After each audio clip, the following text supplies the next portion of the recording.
ஆக்சுவலாக 2020 பொறுத்த வரைக்கும் பெருசாக நிறையா படம் ரிலீஸ் ஆகலை. ஏன்னா நமக்கு நல்லாவே தெரியும் கோவிட் வந்த சமயங்க. அதாவது ஃபஸ்ட்டு ஒரு 3 மாதம் தான் படமெல்லாம் ரிலீஸ் ஆச்சு. அடுத்த ஃபுல்லாகவே பார்த்திங்கன்னா லாக்டவுன்லேயே போயிடுச்சு. ஸோ அந்த வருஷம் கம்மியாக தான் ரிலீஸ் ஆச்சு. அதில் எந்த படத்துக்கு இவங்க கொடுத்துருக்காங்க அப்படின்னா 2020 நல்ல சிறந்த படமாக வந்திருக்க படம் கூழாங்கல் படங்க. யார் டைரக்ட் பண்ணியிருப்பா? PS வினோத் அவர் டைரக்ட் பண்ணியிருப்பாங்க. கண்டிப்பாக இந்த படம் எத்தனை பேர் பார்த்துருப்பீங்கன்னு தெரில.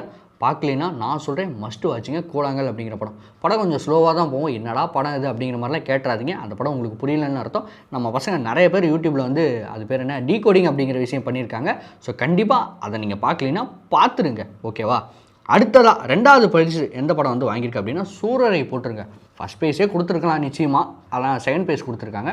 ஸோ சூரரை போட்டு தான் இந்த 2020க்கான செகண்ட் ப்ரைஸ் வந்து வாங்கியிருக்குங்க. அண்ட் தேர்ட் ப்ரைஸ் எந்த படம்? சண்டைக்காரி அப்படின்னு ஒரு படம் வந்து வாங்கியிருக்கு.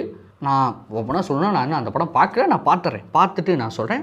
ஸோ ஸ்பெஷல் மென்ஷன் அதே வருஷத்துக்கான ஸ்பெஷல் மென்ஷன் எந்த படம் அப்படின்னா தேன் அப்படிங்கிற ஒரு படம் வந்து வாங்கியிருக்கு.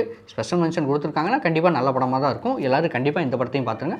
நானும் போய் பார்த்துறேன், ஏன்னா நானும் இன்னும் பார்க்கல. ஸோ இதெல்லாம் தான் 2020க்கான அவார்டு வாங்கியிருக்கு. பட்டு எனக்கு என்ன தோணுது அப்படின்னா 2020 பெருசாக நிறையா படம் ரிலீஸ் ஆகலை. ஸோ அதில் எந்த படம் வந்து கொடுத்துருக்கலாம் அப்படின்னு எனக்கு தோணுச்சுன்னா கண்ணும் கொள்ளையடித்தாலும் ஒரு படம் வந்ததுங்க. தேசிங் பெரியசாமி தான் டைரக்ட் பண்ணியிருப்பார். நம்ம துல்கர் சல்மான் நடிச்சிருப்பாங்க, ரக்ஷன் நடிச்சிருப்பாங்க. நல்ல படமாகவே இருக்கும், ஒரு என்டர்டெய்னிங் படமாக இருக்கும். கொஞ்சம் ஓகேடா, நல்ல ஒரு கமர்ஷியல் படமாகவும் இருக்கும். அந்த படத்தை கூட அவார்டு கொடுத்துருக்கலாம். ஏன்னா நான் ஏன் சொல்கிறேன் அப்படின்னா தேன் படம் அப்புறம் சண்டைக்காரி இந்த 2 படமும் பெருசாக எத்தனை பேருக்கு தெரியும் அப்படின்னு தெரியல. பட் அதை தாண்டி நம்ம கண்ணும் கொள்ளையடித்தாளுக்கு கொடுத்துருக்கலாம். பட் என்னவோ கொடுத்துட்டாங்க. ஸோ உங்களுக்கு என்ன தோணுது அப்படிங்கிறத கமெண்ட்டில் சொல்லுங்கள். அதே வருஷம் இன்னொரு படமும் ரிலீஸ் ஆச்சு.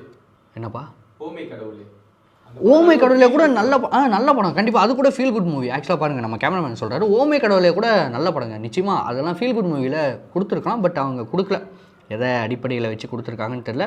அதான் நான் சொல்கிறேன் இல்லையா, ஒரு வருஷத்துக்கு நல்ல சூப்பரான படத்துக்கெல்லாம் நல்லா அவார்டு கொடுத்துருக்காங்க. பட் ஒரு வருஷத்துக்கு பார்த்தீங்கன்னா இதுக்கெல்லாம் ஏன்டா கொடுத்துருக்காங்க அப்படிங்கிற மாதிரி கொடுத்துருக்காங்க. ஏன் அப்படின்னு தெரில. பட் பார்ப்போம் எப்படின்னு.